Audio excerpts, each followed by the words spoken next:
Pinuno, bago natin makuha si Rafaela, ay may nakita akong isang diwata sa likuran ng tricycle.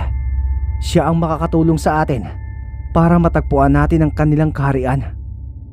Biglang sabat naman ang alagad ni Jobert dahil napansin din iyon ng binata habang nakabantay ito sa batang natutulog sa loob ng tricycle. Samantala, ang pinag-uusapan nilang diwata ay patuloy pa rin na hinahanap si Dungkoy sa kagubatan. Ilang linggo na rin siyang naroroon para mahanap lang ito kasi sobra na siyang nag-aalala nang hindi na ito nakabalik sa bahay ng kanyang lolo. Hanggang sa natagpuan niya ang tirahan ni Helen na nakatirik sa masukal na kagubatan. Halos nangilabot ang buo niyang katawan dahil hindi niya inaasahan na doon siya makakarating sa patuloy niyang paghahanap sa batang diablo na si Dungkoy. Papaano ako nakarating dito sa bahay ng makapangyarihang mangkukulam? Ang ibig ba nitong sabihin ay nandito ang batang iyon? Dalawang tanong kaagad ni Jasmine sa kanyang isipan habang niyayakap niya ang kanyang sarili. Nais na sana niyang umalis sa lugar na yon dahil sa sobrang takot. Ngunit pinapatibay niya ang kanyang loob. Baka kasi tama ang kanyang iniisip na nandoon talaga ang batang hinahanap niya. Kaya nagpatuloy ang kanyang paglalakad patungo sa bahay ng mangkukulam. Pumunta siya sa likuran ng bahay nito at sumilip siya sa mga bintana. Nagbabaka sakaling makita niya sa loob ang kanyang hinahanap. Hanggang sa tumambad sa kanyang paningin ang walang malay na si Dungkoy na nakahiga sa balahibo ng mga ibon na nakalatag sa lupa. Kaya nagmamadaling tinungo roon ni Jasmine ang bata upang tingnan kung humihinga pa ba ito. Dungkoy, anong nangyari sa'yo? Dungkoy, gumising ka. Umalis na tayo rito habang wala pa ang mangkukulam. Patarantang gising ni Jasmine sa bata habang sinasampal nito ang muka upang magising agad ito. Subalit habang ginigising niya ito ay biglang nagsalita sa kanyang likuran si Helen. Halos kinukuryente ang buong katawan ni Jasmine nang marinig niya ang boses ng makapangyarihang mangkukulam dahil alam din niya sa kanyang sarili na ito ang diablo ng mga ibon na patuloy nilang iniiwasan. Anong ginagawa mo dito sa bahay ko, Diwata? Bakit mo hinahawakan ang binatang iyan? Sambit ng diablo ng mga ibon habang palipad-lipad na ito sa kanyang uluhan. Anong ginawa mo kay Dungkoy, mangkukulam? Bakit ayaw magising ng binatang ito kahit anong gising ko sa kanya? Pagmamatapang naman na sagot ni Jasmine sa mangkukulam. Subalit ang katotohanan ay halos maihina siya sa kanyang kinatatayuan sa sobrang takot sa nilalang na patuloy pa rin lumilipad sa kanyang uluhan.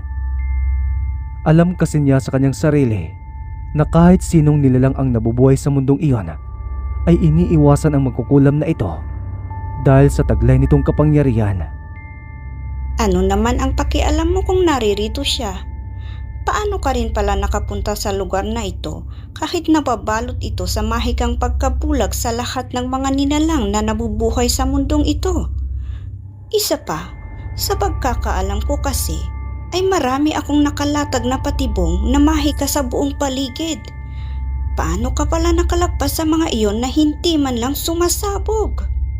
Nagtatakang mga tanong ng diablo ng mga ibon dahil sa lahat ng mga mahika niyang patibong sa buong paligid ay kahit na isa sa mga iyon ay hindi gumagana sa diwatang ito. Ako ang unang nagtanong sa iyo, kaya dapat ako muna ang sagutin mo. Bakit hindi gumigising ang binatang ito kahit anong gawin ko sa kanya? Anong klaseng mahika ang ginamit mo sa kanya kung bakit siya nagkakaganito? Pagmamatapang muli ni Jasmine. Tampalasan ka, Diwata! Hindi mo ba ako kilala? Kaya ka ganyang katapang? Dahil sa katapangan mo ay papatayan na kita nang hindi ka man lang nahihirapan. Kaya tanggapin mo ito! Sigaw ng dyablo ng mga ibon habang inaatake na niya ng kanyang mga balahibo na kasing talas ng labaha. Ang diwatang nakapikit na ang mga mata dahil sa sobrang takot nang bigla na lang siyang inatake ng mangkukulam dahil lang sa kanyang sinabi rito. Subalit habang nakapikit si Jasmine na hinihintay na lang ang kanyang kamatayan, ay bigla siyang nagtaka sapagkat ilang segundo nang nakalipas ay hindi man lang nakadampi sa kanyang katawan ang mga balahibong pinakawalan ng mangkukulam para sana'y patayin siya. Halos hindi rin makapaniwala si Helen sa kanyang nasasaksihan dahil ang kanyang atake ay bigla na lamang kinain ng mahiwagang liwanag na pamilyar sa kanya. Dahil iyon din ang liwanag na muntik nang pumatay sa kanya noong nilabanan niya si Greta at ang mga mandirigma ng mga mamamaslang ng mga halimaw. Paano mo nagawa ang mahikang iyan? Nagtatakang tanong ng dyablo ng mga ibon habang pinagmamasdan niya ang diwata. Hindi ko alam. Pagtatakang sagot din ni Jasmine dahil iyon ang totoo na hindi talaga niya alam kung bakit bigla na lang lumabas sa kanyang harapan ang mahiwagang liwanag na yon, hanggang sa bigla niyang napansin sa kanyang kanang paanan ng pulseras na binigay sa kanya ng kanyang amang hari na nagliliwanag. Ang pulseras ni Greta? Papaano mo nakuha ang pulseras na iyan? Tanong muli ng dyablo ng mga ibon nang makita niyang pulseras na nagliliwanag sa paanan nito. Binigay ito ni Amang Hari para proteksyonan daw ako kahit saan man ako magpunta. Hindi ko alam na totoo pala ang sinabi niya sa akin na may malakas itong kapangyarihang taglay. Pagtatakang sagot ni Jasmine dahil ngayon lang din iyon nangyari sa kanya. Sa kabilang banda naman, habang nagtataka ang dalawang ito sa ipinamalas na kapangyarihan ng pulseras, ay bigla namang nagsitayuan sa palasyo ni Saturnino ang dalawang alagad nitong dyablo na sina Maria at Damulag. Alam kasi nila ang presensya at kapangyarihan ng pulseras na yon dahil sa malalakas na kapangyarihan nitong taglay. Humanda kayong lahat dahil nagising na muli ang kapangyarihan ng pulseras ng mga kirubin. Sigurado akong bumalik na ang totoong kapangyarihan ni Hector sa bago nitong katauhan. Kaya hanapin ninyong pulseras at sirain na ito ng tuluyan bago pa ito makuha ni Greta. Alam naman ninyo kung gaano yun kamakapangyarihan na kayang wakasan ang ating mga buhay dahil sa taglay nitong lakas. Biglang sigaw ni Saturnino sa lahat ng mga dyablo na natitira sa kanyang pamumuno upang tumungo sa kinaroroonan ng pulseras ni Greta. At dahil sa sinabi ni Saturnino, ay agad namang naglaho ang lahat ng mga dyablo sa kinatatayuan nila upang tumungo kung saan nila naramdaman ang sobrang lakas na presensya ng pulseras na halos nagpakaba sa kanilang lahat. Habang tumutungo naman ang lahat ng mga kampo ni Saturnino sa kanilang pakay, ay naramdaman din ni Biason at ni Rosario ang presensya ng pulseras. Naramdaman din nilang dalawa na gumalaw ang lahat ng mga dyablo sa iisang direksyon, kaya alam nila kung ano ang mga pakay nito. Kaya naman hindi na sila nagdalawang isip pa at agad naman silang tumungo kung saan papunta ang lahat ng mga dyablo. Alam din kasi nila na doon din matatagpuan ang makapangyarihang pulseras ni Greta. Kaya nga agad silang tumungo roon. At habang naghahanap naman ang pangkat ni Jobert kung saan nila matatagpuan ang diwatang si Jasmine, ay bigla nilang napansin ang mahiwagang liwanag sa gitna ng kagubatan.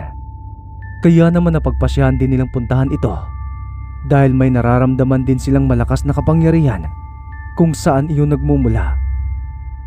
Ano kayang liwanag na yun? Bakit kinakabahan ako sa aming natutuklasan kung saan nagmumula ang mahiwagang liwanag na iyon? Biglang sabat ng manok sa kanyang sarili habang nakapatong ito sa balikat ni Jobert, habang tumatakbo naman ito ng matulin patungo sa mahiwagang liwanag sa gitna ng kagubatan. Habang tumatakbo sila patungo sa mahiwagang liwanag, ay bigla silang nakaramdam ng hilakbot sa kanilang buong katawan. dahil naramdaman din nila ang presensya ng mga Diablo.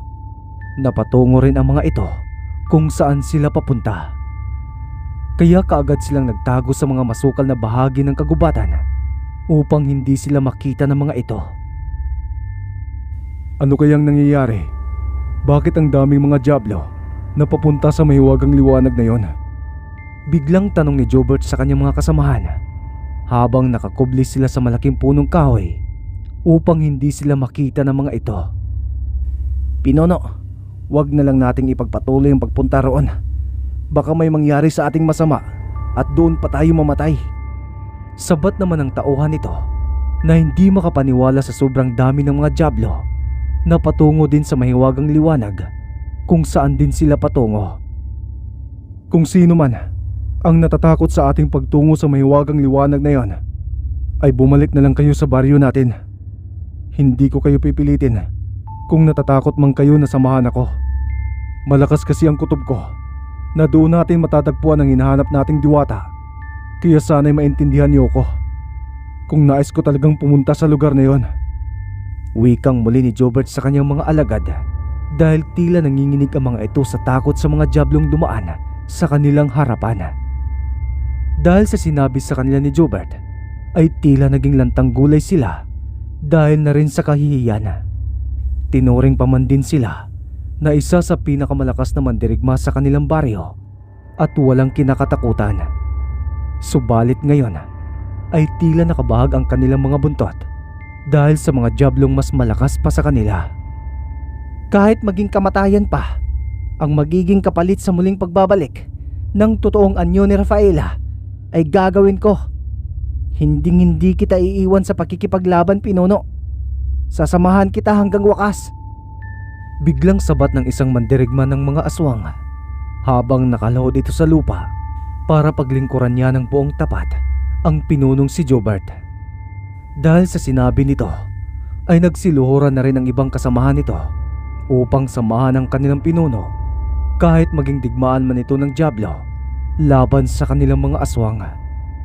Kaya muli silang tumungo sa lugar kung saan nagpakita ang mahiwagang liwanag habang dahan-dahan silang nakasunod sa mga Diablong nagmamadali na tumungo roon.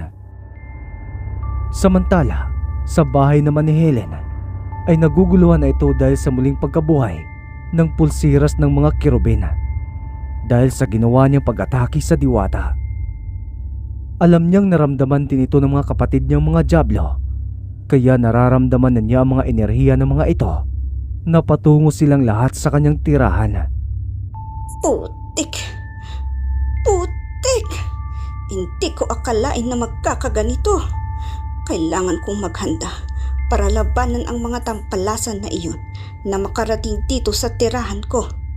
Kailangan kong mailigtas si Hector para mabigyan pa siya ng kaunting oras para maibalik niya ang kanyang lakas at kapangyarihan sa bago niyang katauhan. Tarantang sambit ni Helen nang maramdaman niya ang buong hukbo ng mga Diablo na patungo na ang mga ito sa kanyang tirahan. Halos hindi naman makapaniwala si Jasmine sa kanyang mga nasasaksihan dahil bigla na lang nataranta ang Diablo ng mga ibon nang biglang nagliwanag ang kanyang pulseras na nasa kanyang paa. Kaya pati siya ay naguguluhan din kung ano ang nangyayari dito. Ano kayang nangyayari sa kanya? Parang bigla na lang itong nabaliw. Tanong ni Jasmine sa kanyang sarili nang makita niyang Diablo ng mga ibon na tila parang turumpo itong paikot-ikot sa buong paligid na tila may kinakatakutan. Hoy Diwata, pumunta kayo ng binatang iyan sa basement ng bahay at huwag mo siyang iiwanan doon. May patungo ritong mga bisita at hindi ko mabilang kung ilan sila. Sigurado ako ang pakay nila ay ang pulseras ni Greta na nasa iyong paa at ang binatang iyan. Kung nais mo pang mabuhay ay magmadali ka at para hindi ka nila matagpuan dito. Sige na, umalis na kayo dito. Sambit ng Diablo ng mga ibon habang dahan-dahan na itong lumalabas sa kanyang tirahan upang harapin ang mga kauri ng mga Diablo na malapit nang makarating sa kanyang hangganang pananggalang. Kahit hindi man maintindihan ni Jasmine ang pinagsasabi nito, ay agad naman niya itong sinunod. Bakas kasi sa mukha nito ang takot at pag-aalala na kung sino man ang bisita nitong paparating sa kanyang teritoryo na gustong makuha ang kanyang pulseras at ang binatang si Dongkoy upang patayin. Samantala, sa labas ng hangganan ni Helen ay patuloy na sinisira ng mga dyablo ang pananggalang nitong nilagay upang makapasok na sila ng tuluyan sa tirahan nito. Hindi talaga sila makapaniwala sa lakas ng pananggalang na nilagay nito dahil sa tuwing dumadampi ang kanilang sandata at kapangyarihan ay agad silang sumasabog. Believe na talaga ako sa kapangyarihan mo, Helen. Dahil sa pananggalang mong nilagay dito, ay dahan-dahang nauubos ang aming hukbo. Subalit para sa akin, ay isa lang itong salamin na madaling sirain at basagin. Sambit naman ni Damulag, kasabay ng pagsuntok niya ng ubod lakas na may kasamang kapangyarihan ang pananggalang. Pagkatapos suntukin ni Damulag ang pananggalang, ay agad naman itong nagkalamat. At hindi nagtagal ay tuluyan na nga itong nawasak. Kaya napangiti silang lahat dahil wala na ang pananggalang na humaharang sa kanilang dadaanan. Subalit habang papasok na sila sa loob ng hangganan ni Helen ay bigla silang inatake ng mga balahibo na hindi mabilang sa dami at sabay-sabay itong sumabog sa harapan nila. Halos nangalahati ang hukbo ng mga dyablo sa ginawa sa kanilang pag-atake ni Helen. Kaya galit na galit si Damulag at si Maria dahil hindi nila inaasahan ang sorpresang pag-atake nito. Puti ka, Helen! Isa ka talagang traidor! Lumabas ka, Helen, at harapin mo kami! Huwag kang magtatago! Sigaw ni Damulag habang sinasalubong nito ang ilan pang balahibo na patungo sa kanila para mabigyan niya ng proteksyon ng ibang dyablo na hindi kayang harangin ng kanilang katawan ang malakas na pagsabog nito. Bilib na talaga ako sa katawan mo, Damulag. Halos wala kang gasgas sa ginawa kong pag-atake sa inyo. Mas lalo ka na talagang lumakas simula nang matalo ka ni Hector sa inyong labanan. Biglang sambit ni Helen habang lumilipad ito sa himpapawid. Kumusta ka na, kapatid? Kahit tagal nating hindi nakita, hindi ko inaasahan sa muli nating pagkikita ngayon ay magkalaban na tayo. Sigaw din ni Maria nang nakangiti. Hindi ko kayo tinuturing na kaaway, Maria. Dahil ang kaaway ko lang ay si Saturnino. Saan na pala ang duwag ninyong pinuno? Bakit wala siya rito? Wikang muli ni Helen nang hindi niya makita si Saturnino sa pangkat nitong sumasalakay sa kanya. Bakit mo pa siya hanapin? Kung sa akin pa lang ay hindi ka na uubra. Kaya labanan mo ako ng harapan, Helen. Hindi yung patraidor kang umaatake dyan sa taas. Muling sigaw ni Damulag dahil hindi siya makagawa ng malakas na atake kung saan nandoon sa himpapawid si Helen na lumilipad habang nakakubli ito sa kanyang kapangyarihan. Huwag mo akong igaya sa'yo, Damulag, na walang utak. Puro ka lang lakas. Wala naman laman ang iyong utak. Sa tingin mo ba, mananalo ako sa inyong lahat kung hindi ko gagamitin ang aking utak at hindi ko gagamitin ang aking kakayanan na lumipad para atakihin kayo mula rito sa taas? Hunghang ka talaga, kaya dapat ka nang mamatay. Pasigaw na sagot naman ni Helen kay Damulag, kasabay noon ang muli niyang pag-atake gamit ang mga balahibo nitong sumasabog. Dahil sa sinabi ni Helen kay Damulag ay bigla na namang umusok ang ilong nito dahil sa sobrang galit. Ayaw na ayaw kasi niyang sinasabihan siyang walang utak. Kaya agad siyang tumalo ng matayog at ginamit niya ang kanyang kapangyarihan na nagliliyab na kamao upang patayin si Helen. Subalit walang kahirap-hirap na nailagan lang ito ng dyablo ng mga ibon. Habang nakangiti lang ito dahil sa sobrang bagal kumilos ni Damulag. Ngunit bigla na lang nalaki ang kanyang mga mata nang makita niya sa kanyang harapan si Maria at agad siyang inatake gamit ang matutulis nitong mga kuko. Dahil sa sobrang bilis ng pangyayari at sa sobrang bilis na pag-atake ni Maria ay nakatanggap agad siya ng pinsala sa kanyang katawan.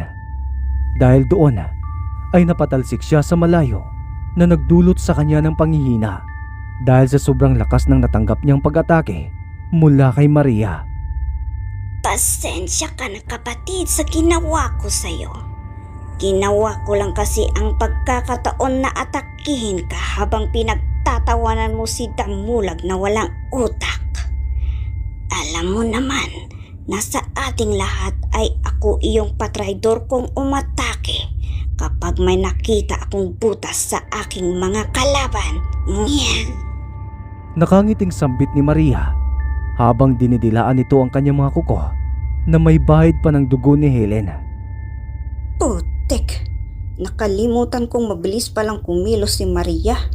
Masyado akong kampante na matatalo ko agad si Damulag, kaya hindi ko namalayan si Maria na patungo pala sa akin. Wika ni Helen sa kanyang sarili. Kasabay noon ay ang pagsuka niya ng sariwang dugo dahil sa lakas ng ginawang pag-atake sa kanya ng jablo ng mga pusa. Katapusan mo namang kukulam! Saan yun ang mga nakakadiring ibon?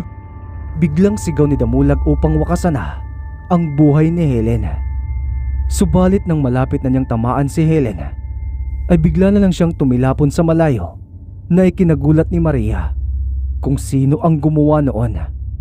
Hanggang sa bigla niyang napansin ang daang-daang mga paniki na lumilipad sa himpapawid at sabay-sabay ang mga itong bumulusok pababa sa lupa at sabay-sabay din na sumabog kasama ang mga jablong mandirigma nila. Rosario! Wika ni Maria habang iniiwasan niya ang mga paniki na patungo sa kanya. Muntik ka na, broha. Kung hindi ako dumating kaagad, ay katapusan mo na. Sambit ni Rosario habang pakimbot-kimbot ang biwang nito na nakangiti. Huwag mo akong tawaging bruha. Bakla, hindi ako mapapatay ng jablong walang utak. Sagot naman ni Helen sa jablo ng mga paniki. Subalit ang katotohanan ay nagpapasalamat siya rito sa kanyang isipan kasi hindi niya akalain na tutulungan siya ng isa niyang kapatid upang hindi siya mapaslang na isa pa niyang kapatid na walang utak. Hay nako, hindi ka pa rin marunong magpasalamat. Hayaan mo na nga at tumayo ka na riyan at sabay nating labanan ang mga ito para matapos na. Sagot naman ni Rosario habang patuloy pa rin ang pagkimbot ng kanyang bewang. Bigyan mo muna ako ng kaunting oras para magamot ko ang aking sarili. Natamaan talaga ako ng malubhan ni Maria. Wikang muli ni Helen habang ginagamot niya ang kanyang tiyan na halos lumuwa na ang kanyang bituka. Yak! Nakakadiri! Ano yan? Ahas? Hindi ko alam na ganyan pala ang laman ng tiyan mo. Pabiglang sambit ng jablo ng mga paniki nang makita niyang gumagalaw ang bituka ni Helen habang naliligo ang mga ito ng berde nitong dugo. Tampalasan ka, Rosario! Pati ikaw ba naman ay makikisali ka pa sa digmaan namin kay Hector at sa pulsiras ni Greta. Palalampasin ko ang ginawa mo sa akin ngayon. Kung aalis ka lang dito ng kusa para hindi ka na madamay sa laban namin kay Helen at kay Hector. Biglang sambit ni Damulag kay Rosario habang iniinda din ito ang tama niya sa ginawang pag-atake ni Rosario sa kanyang katawan. Subalit habang nagsasalita si Damulag ay hindi naman siya pinapansin ni Rosario. Bagkus ay nilagyan niya ng pananggalang ang katawan ni Helen sa pamamagitan ng 100 paniki habang umiikot ang mga ito sa buong katawan ng jablo ng mga ibon para mabigyan ito ng proteksyon kung sakaling atakihin siya ng mga jablong naroroon. Hindi ko talaga alam kung bakit ko ginagawa ito, pero ako na muna ang bahala rito. Magpahinga ka na lang muna dyan, Helen. Nakangiting wika ni Rosario habang nilalabas na niya sa kanyang katawan ang malakas niyang enerhiya para labanan ang mga jablong naroroon. Mag-iingat ka, Maria. Sa tingin ko, hindi tayo bubuhayin ni Rosario kapag natalo tayo sa kanya. Kaya kailangan na nating ilabas ang totoo nating mga lakas dahil hindi basta-bastang kalaban si Rosario. Sambit din ni Damulag kahit umuusok na ang kanyang ilong sa sobrang galit. Dahil hindi siya pinapansin ni Rosario, bagkus ay binigyan pa nito ng proteksyon si Helen upang hindi nila ito tuluyang mapaslang.